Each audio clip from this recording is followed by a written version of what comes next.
I'm going to talk about Node. I'm going to talk about how it relates to web applications in general and where NPM finds its role. In general, this is not a very complicated talk. If you're familiar with JavaScript and if you've worked with Node before, you're going to see some of the same familiar examples.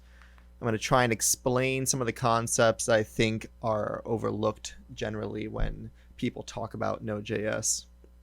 And then we'll hopefully dive into some topics that you haven't seen before. But, you know, feel free to ask or comment along the way.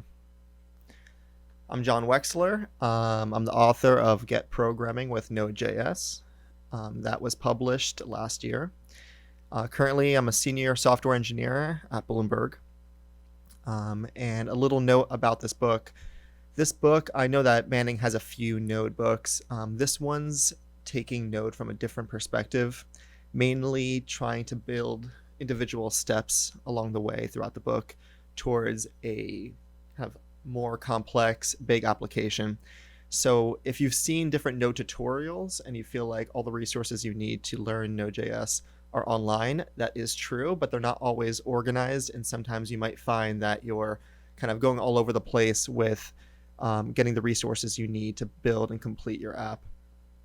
We have a pretty good community around this book. There is a repo that's connected to it, and that's often I get people chiming in from different parts of the world, which is really nice to see. People are using this book and giving feedback on how JavaScript is evolving, and hopefully when there's another version of this book, we'll be able to incorporate some of those newer changes in the syntax of JavaScript and as Node just evolves over time. So before we begin, I'm going to give a quick demo, but I understand that not everyone has the same environment. But if you want to follow along, you're going to want to download Node.js from nodejs.org.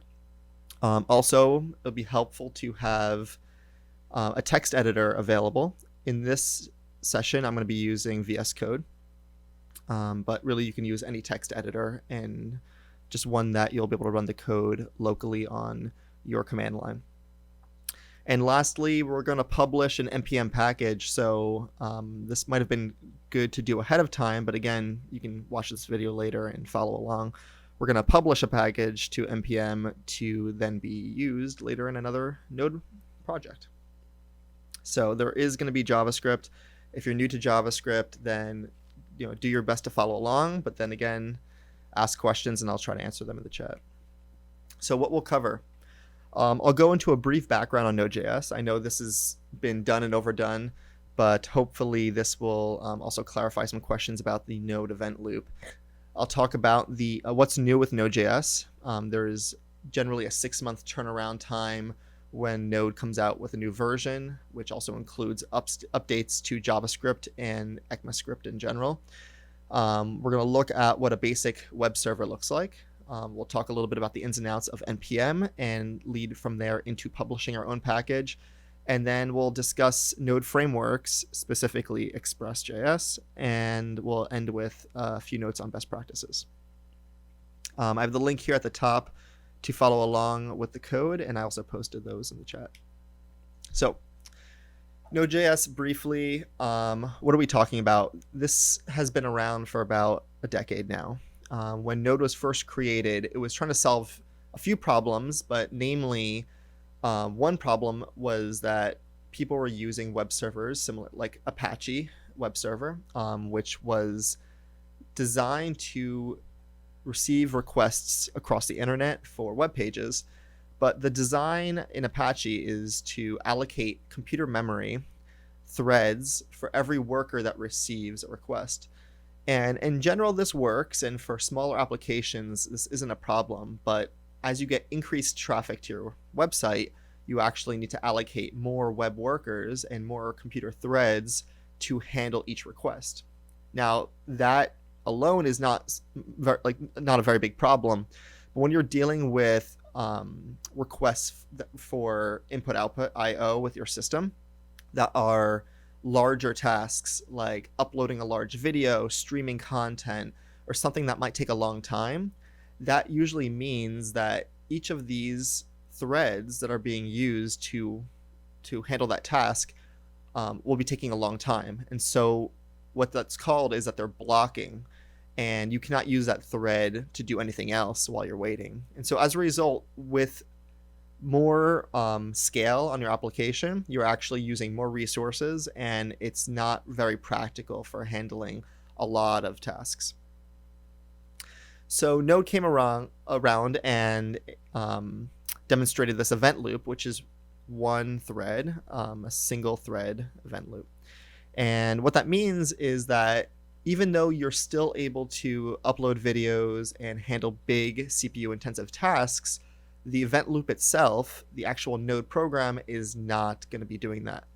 What it will do instead is it will handle these individual tasks. And if we see this diagram to the right here, individual tasks that might include interaction with the web browser, uploading a file, all of the functions that are related to those interactions are loaded on this event loop, and those are called callback functions. So basically, Node will offload that work to the file system, to threads that are not related to the actual Node process, the actual Node application.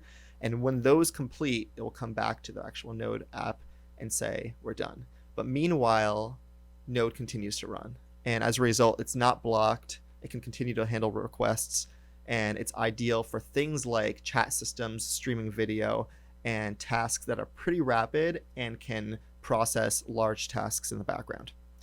So even though most people use Node.js for web applications, it can be used any way you like. So just like with Java, Python, you can build mini JavaScript applications, and they can run on Node.js, which is a JavaScript runtime environment, which means it's an environment for JavaScript to run on outside of your web browser. So just keep that in mind.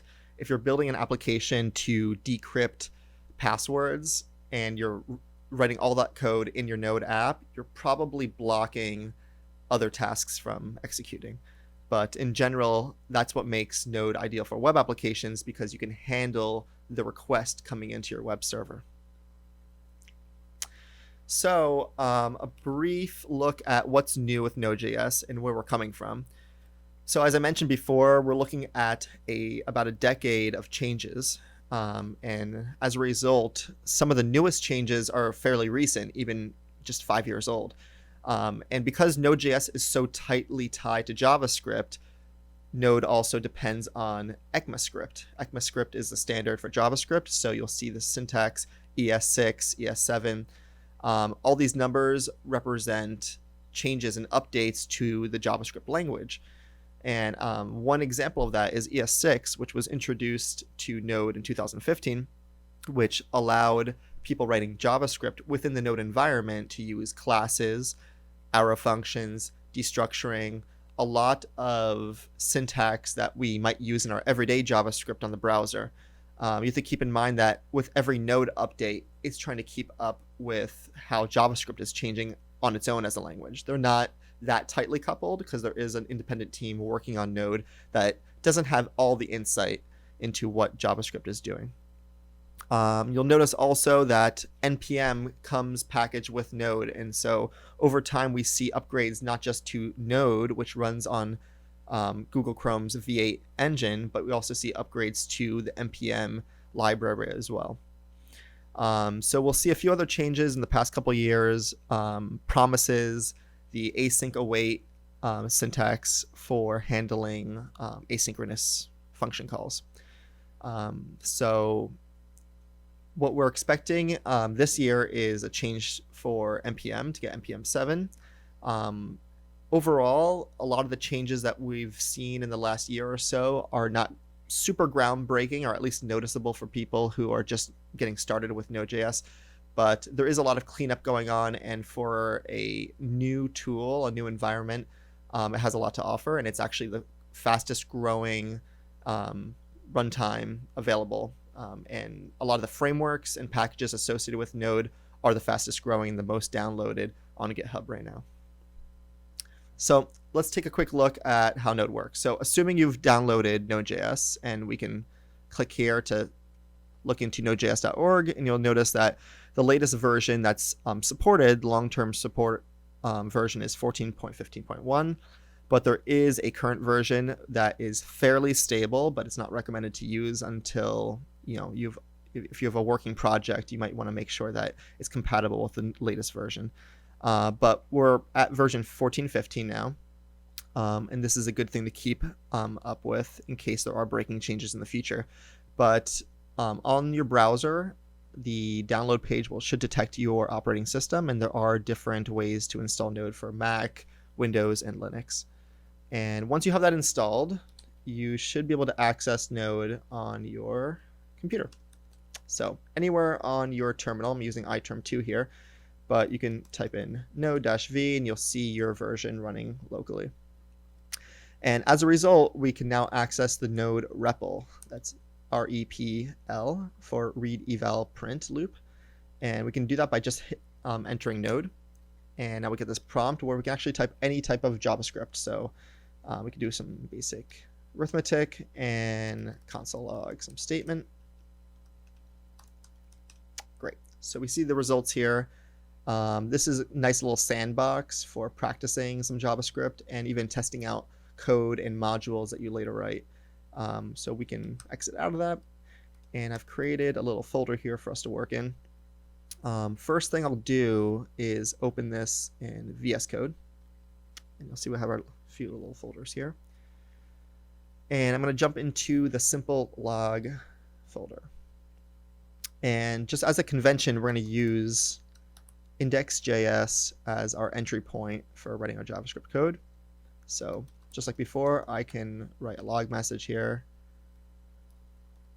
testing, and back over in our Node environment, we can cd into that folder, simple log, go into REPL, and I can actually import this library, this module here. So I can say, actually just import it this way, require index. And there we go. We got our log statement just by importing this file. So that shows you that right away we can write JavaScript right here in the terminal window, and we can also save JavaScript to a file and run that through the Node engine. So pretty simple. Next thing we're going to do is look at a basic server. So as I mentioned, Node is most widely used as a web server. And you can actually do a lot with Node before you even look at any other packages, any external resources. As soon as you download Node.js, out of the box, you get an HTTP module built in, and we can use that right away to build a basic web server. So create another index.js file here, and we can pull in that HTTP module by requiring it. Great. And what we can do now is, if we're a little familiar with the API that we work with, HTTP module, we know there's a few functions that we can use, and one popular one is to create our server. And this is going to be a pattern that we'll use across even more complex servers, but we'll have a request and response, and we can output that. Now, within this block, we're basically saying when we are handling our request response, we can run some function, some code, maybe do a little bit of math, and then send back a response to the person requesting, to our user on the browser.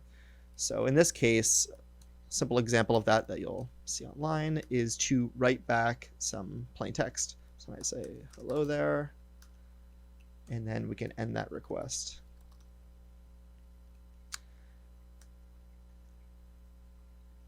Semicolons in here, and then we can also chain on to this create server function to listen on a specific port. This will let us know locally where we're going to be running this server, and traditionally we'll use port 3000. And we can just console log a statement here, say server is running on port 3000. Great. So we can actually run this code from our iterm window. What's nice is in VS Code, we can actually run it from the terminal window within the actual text editor. I'll do it from iterm first, and then we'll switch over. But first, let's look into this folder. We just have one file, index.js. So pretty simple. And to run that, we just write node index.js. Actually, sorry, this is in my log folder. So let's switch that over to basic server. There's our index. And let's run that again. Great. So our server is running on port 3000. So let's test that out. So I already have a localhost 3000 here, and there's nothing there because I haven't run the server before. But if I refresh this page, there we go. Our basic response, hello there. So right away, this might not seem impressive, and because it's not very impressive, though you can use this basic server for a lot of things like health checks on your application. You can print some basic text here or pull some text from another API and continually update this page with changing text. You don't necessarily need to decorate this page with CSS. You could just say, this is some plain text information or some JSON data. And this is all you need for that, is a basic request response server. So let's end this server. And let's jump back into the slides here. So like we saw, we have this HTTP module that comes with our Node download. So there's not much else you need to do to get this running. So next, I want to show you that the HTTP module, though simple, is not the only thing that comes with Node, and you can actually build a much more complicated, much more complex app with just Node out of the box. So one example of that is by using streams. So this is actually a relatively new thing, and also something that Node has done a pretty good job at offering its users by improving streaming technology. And this isn't just for video, which I'm going to show you in a second, but also for streaming content, text that might be coming in from another source, or even some sort of chat communication. So let's take a look at this. So just like before, we're going to have another folder for this other project, video stream. And here we have a package JSON, which I'll explain in a second. We have a video that we want to stream. And just like before, we have our index.js. So let's take a look. So this index.js is pretty similar to what we had in our other example. There's only a few different lines of code to keep in mind. So the first thing is we're now importing our modules a little differently. And we're using a more modern way, syntax of importing, using this import statement. But in order for that to work with Node.js, we need this package JSON, which is basically our instructions for our Node app, to first specify that this app is of type module, so that we can actually read this as importing modules, so Node doesn't misinterpret that. And we can also use some ES6 properties, which in this case is destructuring this create server function from the HTTP module. So instead of writing http.createServer, we can just call that function directly. And then we have a few other things here. We're pulling in the file system module, the FS module. From that, we're getting stat and create read stream, which we'll use to actually create the stream. And from the built-in util module, we have promisify, which allows us to wrap some of our one of our functions in a promise. That allows us also to use this async await syntax, which we'll see in a second. But first, what we're seeing is that instead of a generic callback function, which JavaScript uses for asynchronous code, we're using this async keyword in front of our function. And now we can actually write code that's asynchronous in here and use the await keyword to wait for our code to complete. So we have our file name, which is local to this folder, our video. And we have this function here that will pull our video's information. So what we want to do first is let's create a new constant that pulls out the size of the video, so we know what we're dealing with when we're trying to stream this video. And here we'll first use our await keyword to look at file info, for our file name. Okay, great. Set that here, equals. And then after that, we're now able to pull specific information from this file, like the range of data that we're getting. So from the request headers, we can actually pull the range, and we can compare that to the file size. So before we do our next steps here, I'm going to set a few variables that I'm going to define them here, and then we'll set their values a little later. So I'll say get stream options. We'll need to pass these in as stream options in a bit. And then we're also going to need head options that go back in our response. And lastly, we're going to return a status code. Before we were using status code 200, but in this case, we'll need a variety of status codes depending on the status of the video. But we'll set this to 200 as our default value. Now, if we wanted to stop here, we could just return this video and start using our create read stream. So we can do that by saying create read stream. And we can pull the file name for this create read stream. And depending on the file options, the stream options, right now they're empty, we can fill these in and pass them into our create read stream. Mainly what we're going to do with these options are specify the range of data that we want. So if you can think about how you use YouTube and you click around throughout the video to buffer and load specific elements, sections of the video, that's what we're trying to accomplish here. And lastly, we're going to pipe this information to our response. So this pipe is where, like a typical stream, you're streaming data through a pipe to a destination. So this could be a file, like maybe we want to stream the output, this video or content, into a new file.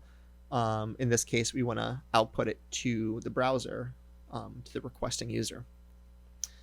And the last pieces here are, we need to set the request header, the response header, sorry. So with the response header, we need a status code just like before, and then we just need to specify the content here. So we'll need head options here. So that's empty for now. Okay. So let's get into the details of how defining the range of the video works. So if you're requesting to load the video, just the full video, then you will not get a range with the request headers. It's only when you kind of click around. So first, let's just check to see if that range exists. Okay, so we have two conditions here. If we have a range selected for that video, and if we don't. So if we don't, it's pretty easy. We can actually just do this right now and see the end result. We set our head options, and we define our content length and type. So the length in this case is going to be the whole size of the video, which we got above here. And the second item here is content type, which will be video MP4.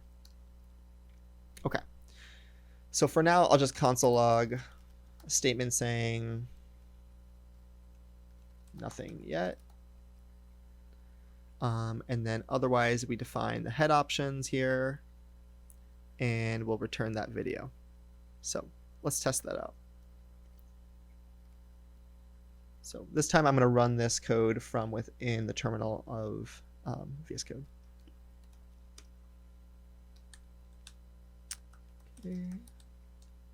Okay, great. So server started on port 3000. Let's exit out of this slide real quick. And let's go back to our localhost 3000 where we had hello there and refresh. And there we go. This is our full video loaded, but we won't be able to jump around. We're just kind of buffering the full stream, but you can see right away we're getting this video. I'll add some sound effects. This goat really wants that leaf, but it's so far away. All right. So now let's add in our ability to jump around in the range. So what do we do here? Depending on what range was selected, we will adjust these values. So let's pull our start and ending value from that range. Now the range we get back is going to be a string. So just like any string, we're going to replace some element of this. In particular, we're going to replace where it says bytes in that string with just an empty string here, and then we'll split the remaining value on this dash, this hyphen, and then we should get our start and end separated by that dash. And what we can do now is we can first make sure, since these are two strings, we want to parse these as integers. So we'll say start is parse int as a 10, base 10 integer. Same with our ending value. But keep in mind that just because we have a starting value, we don't always specify an ending value. So first we'll just make sure that we have an ending value, and then we'll parse int the same way as a base 10 number. Otherwise, we'll just return the full size of the video. Okay, great. And like I mentioned before, we're always going to use status code 200, but in this case, if it's a range, we're only returning part of the content, which is, in this case, status code 206. And we can actually copy these head options and use them here, but we're going to have to make a couple changes. One is that the content length is no longer the full size of the video, but instead it's going to be end minus start plus 1 for the content for the full size, and then we need two other values here. One is going to be the content range, and this is for specific browsers to be able to accept the video. I think Chrome is pretty smart, but not every browser knows how to handle this information. So we're going to put back the number of bytes here, and we use backticks here. In JavaScript, we can now interpolate values by just putting the variable for start in here. And we can now specify start, end, and size. So we're putting these dashes back in that we had before. Oops. Over the full size. Okay, great. And then we'll need one more value here, and this is to tell the browser to accept a range, because we're not returning the full value. So in this case, we're returning it as a range of bytes.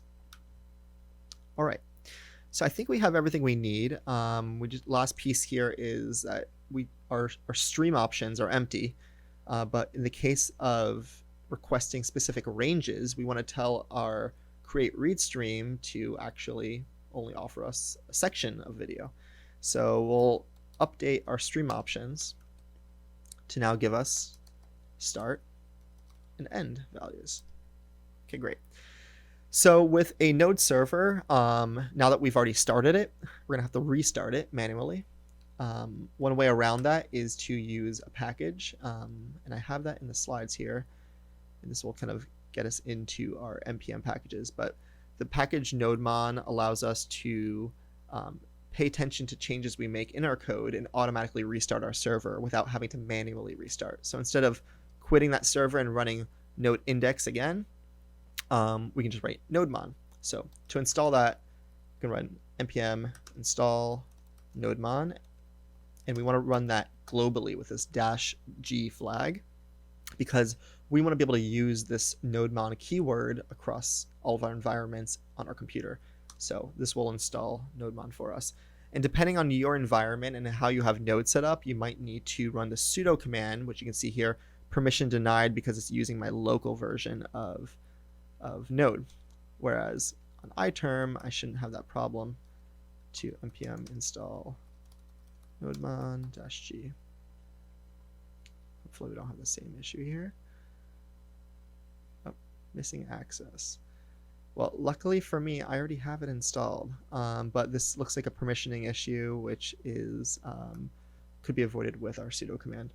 So once nodemon is installed, we can just write nodemon, and what we see is a few different log statements printed, and then our same server started on port 3000. Cool. So let's go back over to our video and refresh. Great, so we have our video, and now we can actually jump around. And we're requesting different content. Let's see that a little bit better now. Maybe we can actually print this content. We'll add a console log statement here and say console.log requested range of starting bytes to ending bytes. Let's take a look at what that gives us. And I didn't have to restart NodeMon, but I did anyway. So we can see right away we have a starting and ending range. And if I go back, I get a new range requested. So these are the bytes that are being streamed to my browser. And that is what's needed in a basic web server to stream using the create read stream library. So you can see this keeps updating each time. And I wanted to demonstrate one more thing. I'm actually going to quit this app real quick.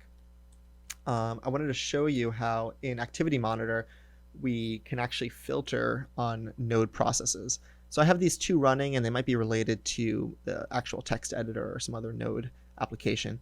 But if I restart this app, I'm going to put this to the right here, you'll see a new node process start. So we have two node processes. I've started this app, and there we go. We now have a new thing loaded here. It looks like one might be for NodeMon, and then we have another node process. And given that we're working with a video, we'll actually see the memory usage increase as we actually use the video because we're streaming that content. So we're actually using resources from this computer as we watch the video and start streaming it. If we didn't use ranges, we would be feeding that entire video back to the user, and as a result, we would see that memory taken up is equal to the actual video size. But let's take a look. I'm going to refresh here, and let's see how these values change. Loading here. So we see this went from 10 to 13, and what we're seeing is that different ranges are loaded and streamed up to our browser. So I think we jumped up to 16 with this existing process. So it's pretty cool to see how when you run an application on your computer and then later put it online somewhere, you're actually using real resources from a machine. So just something to keep in mind. Cool. All right, so let's go back to our slides. Stop this video. So what did we learn so far? You can use Node to run JavaScript outside of your browser, right? Pretty straightforward, not mind-blowing, though it is new in the last 10, 15 years. What else? Node by itself without any other tools can give you a lot, like streaming video. So you can actually build your own streaming platform. I can't think of a name of one. If I can think of a professional streaming video streaming platform, I'll let you know. But what else do we have? We actually installed our first external package, NodeMon, to be used globally in development. So as we're developing our code, we're able to notice the updates in our code and automatically restart our server. So that's a good segue into NPM. So this talk is about web applications and NPM, and so I'm going to do my best to kind of cover the surface and a little bit of depth of what we get with NPM. So first of all, it comes with Node.js. You download Node.js, you get that version of NPM that comes with Node. And what does it do? It organizes your external packages. So despite all the wonderful things you get with Node out of the box, it's not enough to build everything. And if you're interested in building your tools from scratch, you can do that with Node alone, but chances are the tools that you're thinking of building already exist. And if they already exist, then you can find them here on the NPM registry. And I just pulled one example up here, but you can actually search for any type of package by the type of package or the name of it. In this case, I actually found this by searching logger. And you can see we have an exact match of somebody's logger package, but we also see ones like Morgan, which is really popular. And then I clicked on Bunyan just a second ago, but let's take a look at Morgan. On the NPM registry here, npmjs.com, we'll see the full list of packages that are available for Node projects. So you can see here, this is pretty popular, 2 million downloads a week. I've used this before. It's great for using in your project. Instead of writing console log statements saying, the range of this video is this many bytes, you can actually use this package to write more intelligent log statements. So it's some good documentation here to tell you that if you use this tiny parameter, the log statements are smaller, or you can specify exactly what you want to log from the request in a web application, such as the request method, like if it's a get method, put, post, the URL, status code, all that stuff. So this is helpful because as you're getting into coding and development, you also need to debug, and these log statements help you figure out what went wrong. So what else do we have? You need NPM. So even if you don't plan on using external packages, you need NPM to initialize your project. So without NPM, you're just going to be writing these index.js files and running these short snippet pieces of JavaScript. But that's not enough because you will want to initialize your project with a package JSON, and let's talk about that now. So let's get out of this project now, and let's talk about building our own NPM package. So currently I entered this new folder, and I took the liberty to call this folder x4str, which is X for string. And I had an idea to build a package that has a JavaScript module that converts strings into a bunch of X's. So if you can think of, how sometimes you see passwords represented in different ways to hide the actual contents of the password, here I'm going to do that by converting all the elements of this word, of the password, into X's. And this is an empty folder. So let's go into VS Code and start building this from scratch. So one of the first things we want to do is, since we're dealing with this new project, we want to, yes, create an index.js entry point, but also initialize this project. So let's go into for. The actual folder name doesn't really matter much, but we do care about the project name. So on the slides we saw we have npm init to initialize our project, and right away it's gonna give you this prompt and tell you that the package name is the same as your folder name. I do want it to be similar, but I don't need that number 4 in front, so I'll just paste this in and call this x4str. We can also specify the version. Since we're starting fresh, we don't need a version here. Description, a library to convert strings to X's. Our entry point is index.js, and we could add some test commands. We can specify a GitHub repository, which I don't have for this right now, and some keywords like node, string, X. And then for author, I can put my name in here.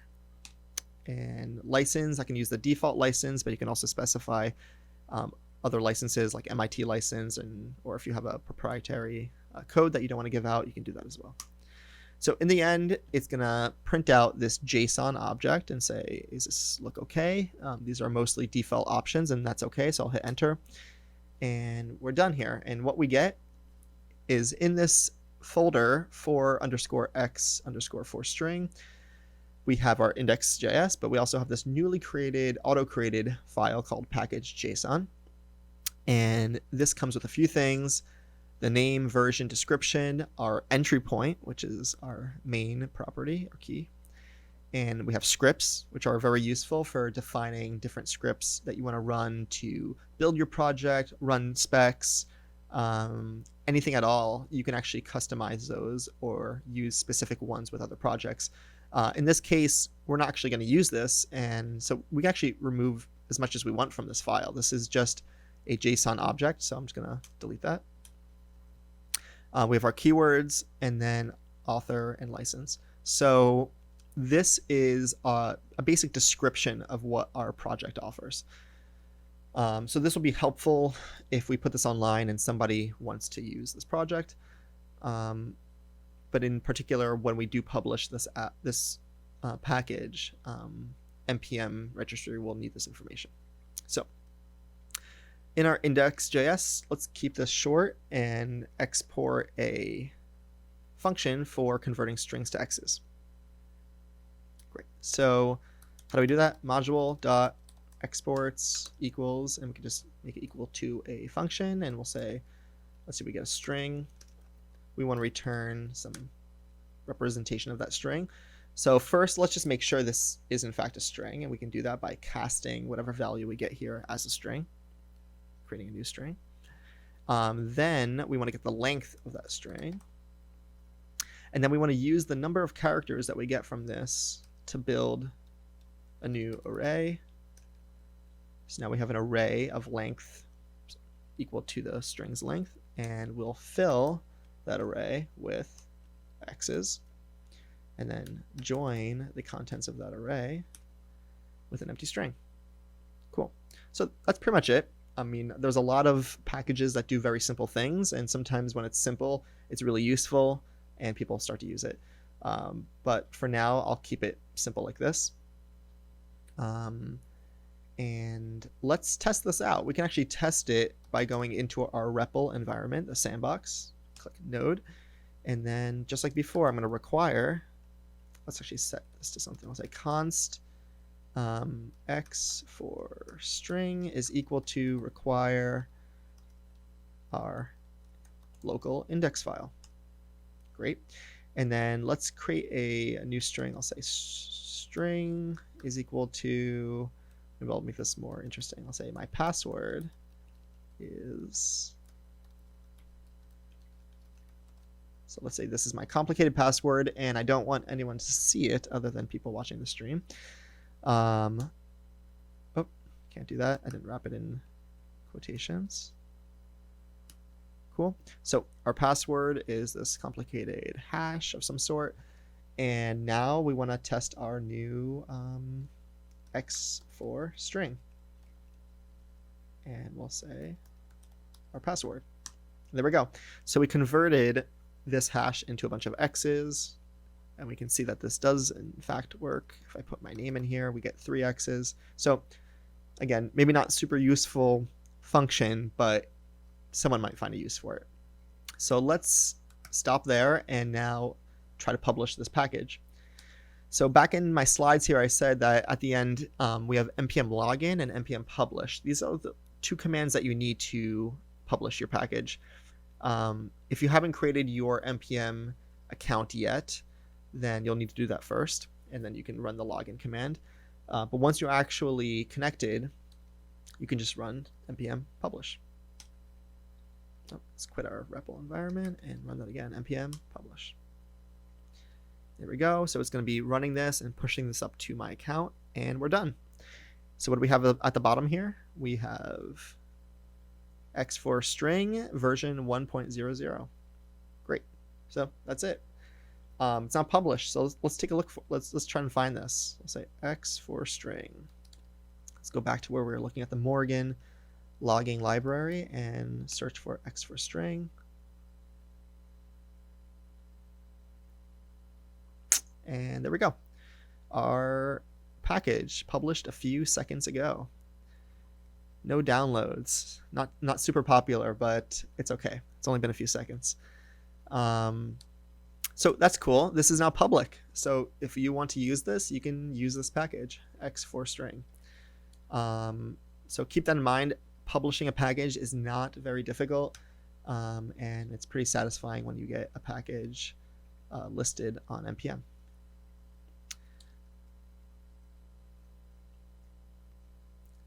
So quick word on NPM and its rivals. Yarn is its biggest rival. There are a few others, but you'll mostly hear about Yarn if you haven't used other package management libraries.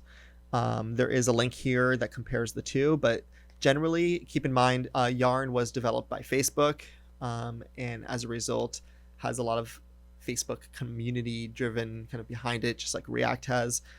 So it has some resources there. It also was aiming to offer a little bit better performance, a little bit better dependency management, meaning how you handle the packages that you install, in which case it started with this deterministic approach, which says that the packages you install, the order in which you install them, remains the same each time, which is important in certain cases when you override certain JavaScript. And they also have certain other features like pruning your packages. If you have packages that get out of date or cached and you end up building a lot of garbage, there's helpful tools for clearing that garbage. But NPM is updating all the time. I mentioned in an earlier slide here that in the newest version of Node, we get NPM 7, and with that we get a lot of new changes that kind of keep up to date with what Yarn's trying to accomplish. So ultimately it's really your choice, but the syntax is different. So if you choose one, instead of using npm install, you'll be using yarn add and different commands to start working with your package.json and your yarn lock file. So let's jump on to a slightly more interesting topic as we have kind of run down to the last segment of this session. Node frameworks. So what's a framework? Framework is a library of code that offers you a lot of tooling that you likely already need for your web app or whatever project you're building. So there's plenty of frameworks that exist, and these frameworks exist as Node packages. So for instance, we can look up here for the Express package, and you'll see this one's very popular. 15 million downloads. So this is both a Node package, but also a framework. And what it offers is a way of organizing your code and your application around a web architecture. So in this case, this example here, we can see we're importing Express. We're starting an app, an instance of Express. And then in this example, we've defined a route. The default route, meaning when you go to the home page, what do you want to see? It's just responded with hello world. So this is pretty similar to our HTTP module example when we responded with some plain text. Nothing fancy going on here, but Express does offer a lot, and it also integrates with a lot of other packages like Passport.js, which is a way of authenticating, logging into an app. So you can see here, this is a pretty popular package too. It works, it's an Express compatible authentication middleware. So Express really makes it easy to integrate with other external libraries. So even if you want to build everything by yourself, Express is a good middle ground for that, because you still have a lot that you need to build on your own.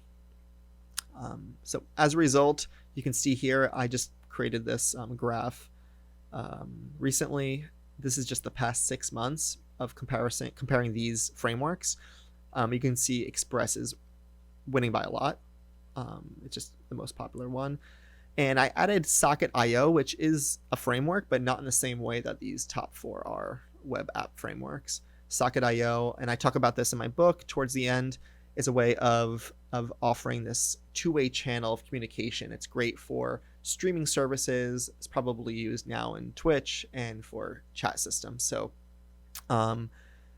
it's also a great example of how Node uses the single threaded event loop to handle these requests and in kind of short bursts.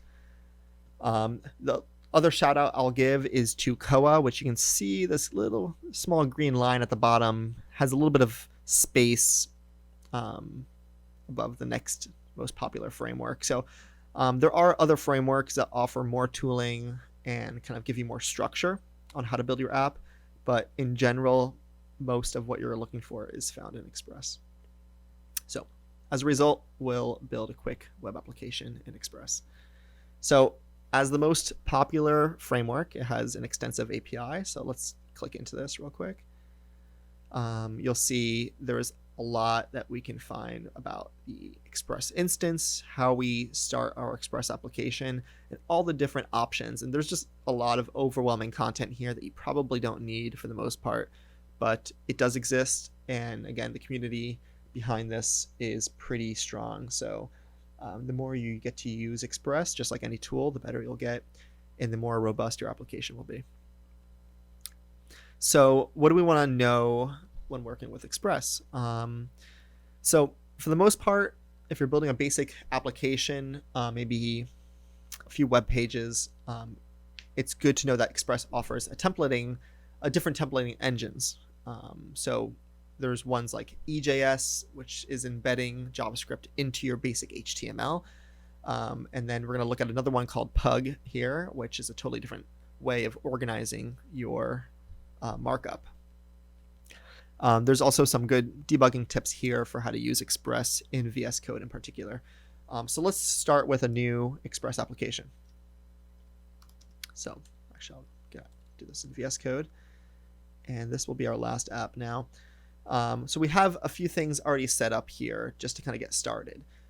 We have our index.js, and just like we saw in the example on NPM, we import Express. And just to remind you, we do need a package JSON to specify this as a type module. So we'll do that in a second. We instantiate Express to our new app here. We define a port, and we've done a couple other things here that I'll explain in more detail in a second. But I've set the view engine for the app, and this is kind of a property, a configuration for this app, to use Pug as our templating engine. And other than that, we can actually comment this out for a second. Other than that, we're actually just gonna create this route for anyone who is requesting our homepage to respond with just this testing text. And after that, we're just listening on port 3000, and we print out that log statement. So overall, pretty similar to the HTTP module.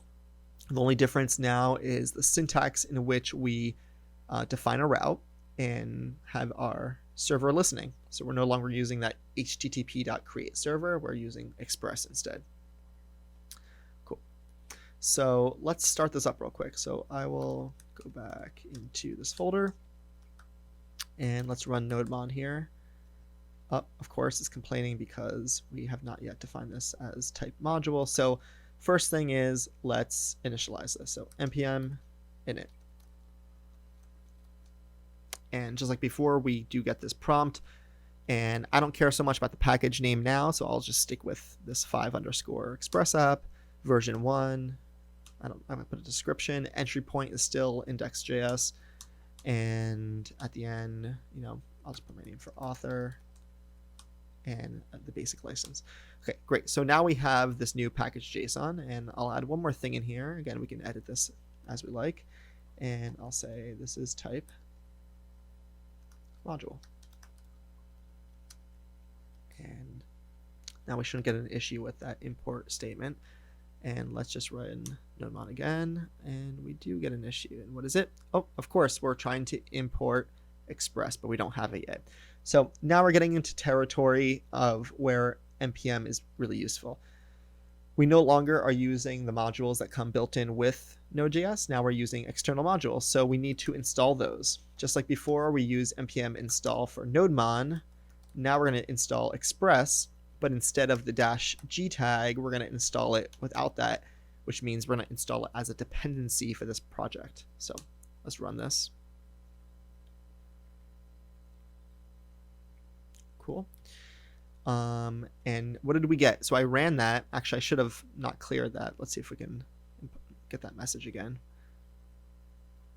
Cool. All right, so it's telling us here, this is an interesting thing to look at, that by installing Express, we've got one package, and with that, we also have multiple other packages that come with Express. So even though we've installed one package, we've actually installed many other packages that Express depends on. For our project, we have now a new thing that popped into our package JSON, a new key, which is dependencies, defining Express as one of our dependencies. Our app now depends on the Express package existing. Something to note here also is we have this caret here. That means that as we update packages inside of this app, we are okay with updating the minor version and the package in what's called the patches, this number here at the end, but we don't want to automatically update the major version. And that's because major versions typically have a history of breaking older versions. They're breaking changes. And so we want to carefully update to those versions. If we got rid of this caret, then we don't care about that, and it will update automatically for us. Similarly, we can actually use this tilde here to say that we only want to update when a patch comes out, only this last number, and we do care about these first two, the major and minor versions. But for us right now, we don't care that much. We'll keep this as the major version only. And what else did we get? We got this new folder inside of our Express app called Node Modules. If we open that up, you would expect to just see one Node module, our Express module, but instead we see a ton, what seem to be around 50 packages. And these are all the packages that Express depends on, like body parser, cookie, debug, and then of course we do have the actual Express package here. So just like Node comes with a lot of modules built in, Express also comes with a lot of packages and modules attached to it. So I think we're ready now to finally start this web server. And just like before, we are getting our NodeMon output, and we see that our app is listing on port 3000. So that's our signal to go back to our local host and change this slow goat video to our Express app. And it's working. So we're getting this testing string loaded on the screen. Make it a little bigger. And that's what we intended, because in our code, in our index.js, we said handle our request when a request comes in. We have our request and response, and we actually don't need this return statement, but we're actually saying respond, in the response, send this plain text string. Cool. And I left this one line in here to set the view engine as Pug, and this is where we're going to demonstrate the templating engine real quick. Let's give you a little taste of what you can do with Express. But with Pug, and let's take a quick look at this. Pug is another package that we need to install. And here you can see by installing Pug, we're able to convert this markup syntax, this HTML, in Pug into regular HTML. So that converts here into more recognizable HTML, but we can also run JavaScript in here. So you can see that we have conditions, different variables printed in here. So we can actually pass variables from our Express app into our Pug page, into our template, and actually render that as HTML. So this is when we start to get into dynamic data. If somebody fills out a form and then that contents of that form get passed through our app and then are presented to us again, that goes often through a templating engine. So let's demonstrate this. First, we need to install Pug, just like before, npm install Pug.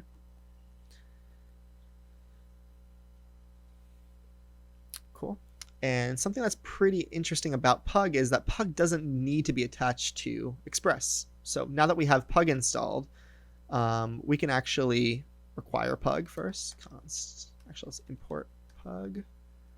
We have here import Pug from Pug. And when this app starts, I can actually get rid of this for a second again. We can actually start to use Pug. So I can create a function here called convert Pug. And what I'll do is I'll use the Pug compile our file here, and we can pass in a specific file. So in this case, I'm going to pass in our views index.pug. Okay, and that's a file that I've already created here. So you can see this is some sample text. So let me just take this out for a second and say, hi, I'm John. Save that, go back to our index, and we're saying convert Pug, convert that file for us from Pug to HTML. And then when we're done, let's print that message. So console.log, let's print the converted pug. Let's see if that works. Run nodemon, and oh, it looks like we have the function here, so we're gonna actually need to call that here, get the return value, and there we go. So you can see here we actually are outputting valid HTML, and it says, "Hi, I'm John." So that's what's basically happening. What's happening is our templating engine is taking in our pug content, converting it to HTML, which then the browser can view. We can actually make this more interesting by passing in some variable. So I can say the message here is hello everyone. Great. And let's go back to our pug file and bring back the message we had. It said message is the message. So now we're passing that value into pug. And if I save here, we're restarting, and now we print it out again, our HTML, and we see hello everyone is the message. Great. So we converted pug with this dynamic variable being passed into the view, and it was converted into HTML. Cool. So that was using pug without Express. We don't need Express for that. So, but traditionally it makes sense to use it with Express so we can actually render these pages on the browser. So what we're gonna bring back this line that says set our view engine as pug. And now instead of our basic response, we're gonna say res.render the file that we need. And what's nice is by specifying our view engine as pug, we know to look into, Express knows to look into this folder called views. And here we can also pass in our message. This is my message. And save that. And now what we're saying is when we restart our server, if somebody goes to our home page, send them back this pug file with our message built in, converted to HTML. So let's try that out. Let's go back to our localhost, refresh, and there we go. This is my message, is the message. Great. So that worked, no errors, that's nice. But it's pretty powerful because we can now make this a dynamic page. People can type content on the side. You can think of this as even like a chat page. I can add a form to the right here. As I type into that form, that gets passed through my Express router. I can get that data from my request and then pass it back in as my chat content or something like that. Cool. So that is Express in a nutshell. Just like I mentioned before, we could import other libraries like Bunyan or Morgan and install them, and very slowly we'll see this list of imports grow to build a pretty robust application.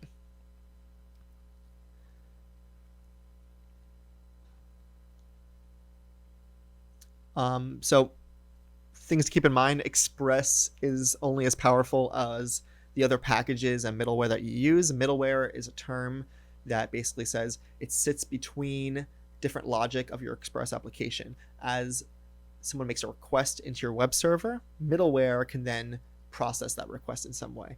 In this case, something like body parser, which we actually looked at the package when we looked into node modules here. In node modules, we saw body parser listed right here. That comes with Express. It's used to parse the body, to take apart the actual request body and see what the contents are. We also used another one here, Pug, another package that works with Express. And as we add more and more packages, we're really increasing the value of this application. And you already saw how popular Express is. A lot of big companies, enterprises use Express. And so for big and small projects, it can be a powerful tool.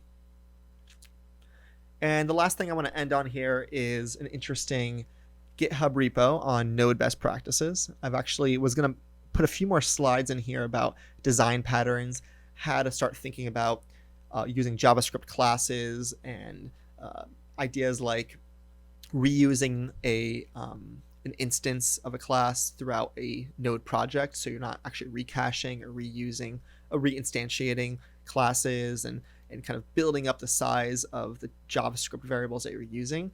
In other words, increasing the memory usage of your computer like we saw earlier on the activity monitor.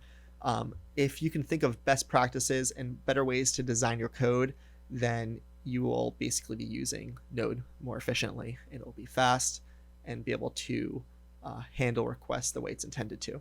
So this is a pretty cool page to look at where it talks about how to handle errors, different styles of writing your code, how to make sure that you're testing correctly on your Node projects. So it's a good resource to look at. I'll also mention one more thing. I had a link here earlier on Express and some debugging tips. JavaScript is a particularly difficult scripting language to debug sometimes, because you need to kind of put all these console log messages in. So like here, if I say console.log app started, great. So we can see that log message print out here. But maybe I want to see like what's the request body. I might like say we console.log, we got a request, right? So I don't see that just yet here, but when I go back to my sample site, refresh, we got a request. That's cool, but I want to see what that request looks like. I actually want to debug this. This is where your text editor or IDE comes in handy. We're already able to run our code in terminal, but if we go to our debugger mode in VS Code, we can actually run this again and debug. And I can actually set where I want to debug. In this case, maybe on this console log real quick here, I have a breakpoint.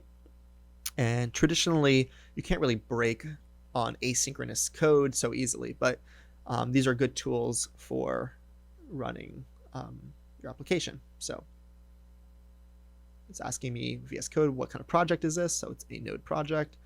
Great. So now we're running. It's listening. There's no debug statement yet. But if I refresh this page, my computer just took me right to VS Code saying we have a breakpoint set. We're now on this console statement. What do you want to do?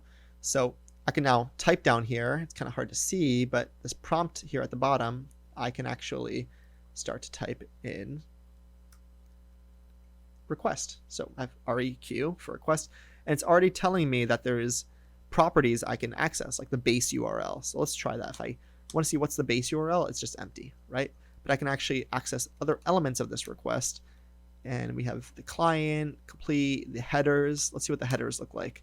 So here we have the host, the connection type, keep alive. So a lot of interesting content here that are generally hidden and abstracted away, and alternatively to these breakpoints, we would just have to write lots of console log statements and keep rerunning our code until we get what we need, which isn't ideal. So this is something good to keep in mind, that like all the tooling that Java has, Python has, exists with JavaScript and Node.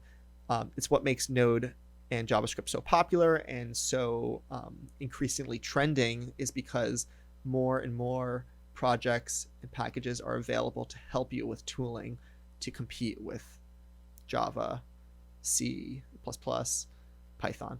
So there's no need to feel that there's inadequacies, and that's also, the existing ones are going away pretty fast. Cool.